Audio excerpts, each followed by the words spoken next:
Galicia! J'aime tout le monde, mais surtout toi. Je le sais bien maintenant. Et toi, qu'est-ce que tu sais de ça? Atención a como seu irmán o definía. Un punk calado, irónico e amable. Un dandy esguío entre quen son agora o núcleo duro da creación poética galega. Eran amigos seus, pero sempre preferiu frecuentar os laberintos da vida, os círculos literarios. Di o dicionario que a palabra dandy é unha persoa que se distingue pola súa extrema de elegancia e bo tono, é dicir, un home elegante, refinado, original, rebuscado e de linguaxe escollido. Como Baudelaire ou Oscar Wilde. Sí, ou como o lord inglés George Bramley, que foi un dos dandys máis famosos. O da colonia. Sí, ese. Sei que para poñerlle nombre á colonia inspiraronse nele. Unha colonia para homes elegantes. De feito, ten un programa que... ten un poema, perdón, que titula Dandy, co que gaña o primeiro premio da nova poesía galega O Facho, en 1982. E sí que se evidencia ese dandismo xa no primeiro verso, o espello da elegancia de diante dos meus ollos. Dandy sí, pero eso do bo gusto, da moral, da tradición, xa cheira un pouco a rancio. Eu casi prefiro ese toque punk que tiña, transgresor, incómodo que establecido, políticamente incorrecto, inconformista, vaya. A verdade é que só hai que ver. Está claro que se desmarcaba de roles e estereotipos sociais. Mira como describe un dos seus poemas titulado Edimburgo aqueles primeiros punkis que viu na súa viaxe con piedade. 4 teenagers punks xaspeaban 1000 cores metalizadas, co meu ollo animal cravado neles. Tamén seu irmán Xosé Manuel era integrante por aquel entón do grupo punk Radio Océano, que empregaba letras de Lois os seus temas. Imos ver agora os nosos amigos de Radio Tsunami versionando o tema Narcisismo! Sigo os pasos do sangue no meu corpo e coa uña do meu dedo máis firme abro un sulco vermello en media lúa na vea que me acolle tan azul.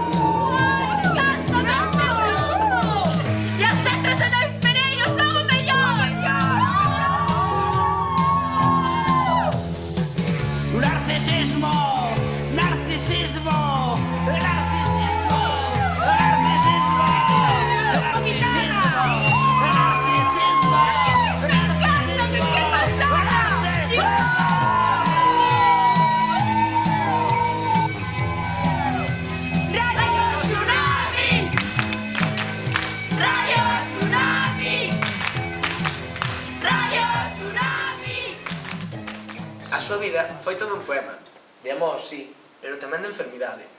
Unha vida ben culta que tivo. En Madrid, el e os seus colegas de piso compraron ao botaneiro 2 garrafas de colza e resulta que estaban envenenadas. E todo por aforrar 5 pesos. Pero, oiche, ti sabes de que vai isto da colza? Non. Pois mira, porque temos aquí ao noso amigo, colaborador e tamén especialista neste tema, o señor Viadé, que vai tentar explicarlo. Demos un forte aplauso. Pois sí, a colza é unha planta de cor amarela brillante, tamén chamada navicol. Ai, sí, o danacol, o yogur para o colesterol. Vai pola virxe do carne. Vexo que non me está vostede prestando a debida atención. Centremos a cuestión. En maio de 1981 apareceu en España un brote epidémico dunha enfermedade que se manifestaba como unha neumonía típica, pero que non respondía a ningún dos tratamentos antibióticos coñecidos. Este envenenamento foi relacionado co consumo de aceite de colza contaminado con anilina desnaturalizada procedente dunha partida importada de Francia para uso industrial. Esta partida foi comercializada de forma fraudulenta en venta ambulante, como aceite de oliva para o consumo humano, producindo así a morte e o envenenamento de moitas persoas. Afectou maioritariamente a zona norte e noroeste do Estado. Por favor, por Deus, o sustancial. Bueno, falaba vos do curso clínico, pero as vosas mentes non están preparadas para tanta información. En xeral, produce febre, lesións cutáneas, etc. Mellor. Bueno, moitas gracias ao señor Viadé pola súa magnífica explicación. A vos. Can you feel it now that spring has come and it's time to live in the scattered sun? The door is waiting for the sun. A enfermidade deriva nunha adicción á heroína, e ainda encima diagnostican asina. Xa o seu amigo Lou Reed publica no seu álbum Transforme o tema Elo. E tamén Neil Young, que tiña unha canción da perda das mellores cabezas da súa época en The Needle and the Damage Done, que en galego sería o da agulla e o dano feito, penso.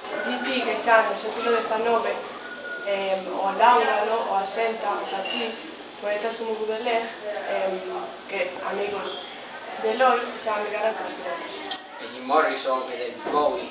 Por que fixo estragos a heroína? Temos o consciente conectado polo rock. Somentes intentaba conseguir deixar na terra algo de min que sobrevivise. Sabendo que debería ter sabido impedirme a min mesmo, descubrir que só fun un interludio, atroz entre dous muros de silencio. Só puiden evitar vivindo á sombra, inocularlle para sempre a quen amaba, doses letais de amor que envelenaba a súa alma cunha dor eterna. Sustituindo o desexo polo exilio, iniciei a viaxe sen retorno, deixándome levar sen resistencia ao fondo dunha interna aniquilación chea de nostalgia. De que parte estou? Pregúntasme, cravando en min a túa pupilaza. Quita, quita, ridículo. Así comeza Lois a súa modesta proposición, Ruliña. Pois, as cousas propoñerme nada, que perdes o tempo. Inda a dicir que non teño dotes de poeta. Preciosa boneca. Nin caso. París, Gran Bretaña, Irlanda, Alemanha, Praga, Bruxelas... Foi un viaxeiro incansable.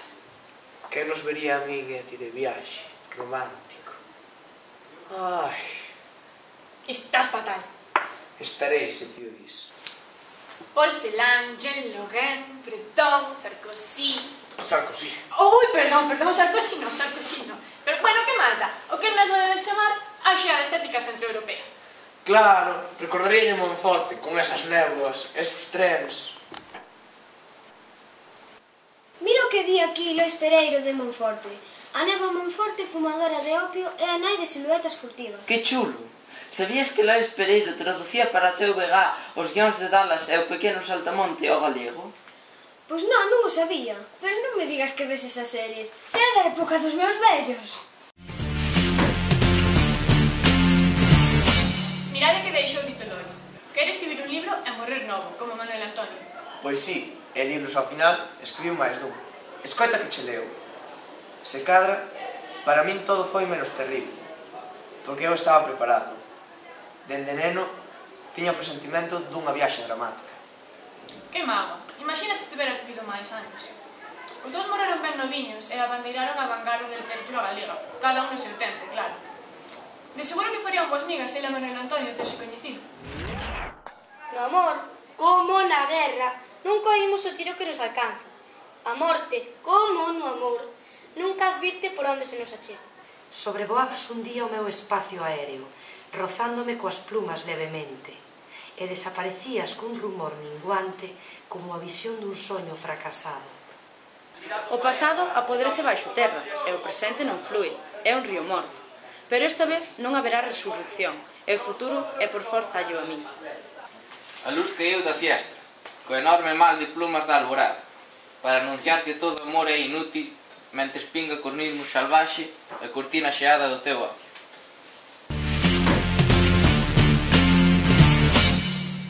Mire pa esta como se fai interesante. Náufragos do paraíso? Como Robinson Crusoe. Home, non. Robinson Crusoe náufrago nunha illa paradisíaca no confín do mundo, que non é o mesmo. Ai non. Pois non. A ver, explícoche. Esta é unha novela que trata dos sentimentos, as vivencias e as situacións duns cantos mozos, Ryan, Lisania, Elena. E a historia que se narra centra-se na mente estrutural... Buah, náufrago do paraíso tamén son eu. Por favor, compórtese. Eso tira un colgado, mucho peor que yo. Ademais, neste platón non se pode fumar. Prohibicións, todos son prohibicións. Invito a abandonar o platón. Me invita a qué? Eu marcho porque me dá la gana. Quítame ese tío de aí que me lo pago, Tranquilo. Bueno, continúo explicándoche. Son as terras de inicios que se intúen nesta novela, non unha illa paradisíaca como Robinson, e que, por certo, deixou inacabada. Ai, logo non é unha illa paradisíaca. Non, mira, agarda que che leo. A casa de Bernal era a primeira, entre dous camiños que baixaban, vixiaba a aldea. Unha illa na lama de inverno, un barco de vapor co perfil de enorme cheminea. Me muero. Bueno, pues, se te aburres eu non sigo, Vale, non sigas. Pero vostede siga aí, señora, e non apague o televisor. Somos xente normal, boa xente, todos persoas normais máis ou menos perdidas, cada un co seu nome. Só que hai fillos de puta e xente que vive vai saindo como pode. Náufragos do mundo, unídevos!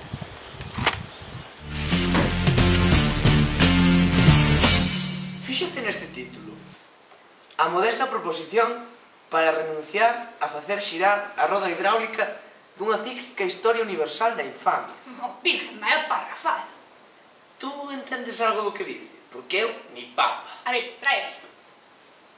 Pois iso, é unha modesta proposición para cambiar as cousas, para transformar o establecido, vaya, que non era só un poeta comprometido coa literatura, senón tamén no mundo no que vivía.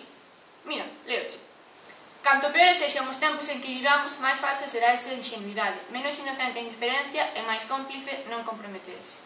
Pois sí. Para quen aínda non se enterase, este ano as letras galegas van dedicadas a Lois Pereiro. E para quen lle importe, era de Monforte e escribía en lingua galega.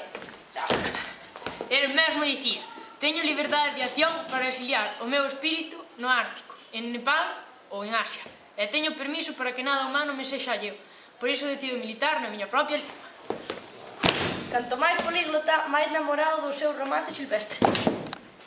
A ver que saben estes. Sabedes a quen se dedica o día das letras galegas? A Lois Pereiro! Bueno, isto é todo por este ano. Vémonos o 17 de maio do ano vindeiro. Chao, Lois!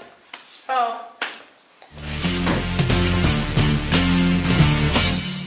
Pereiro foi fiel ás súas raíces, ao seu idioma, pero foi máis alá, como o autor que foi o seu arquetipo literario e vital, Manuel Antonio.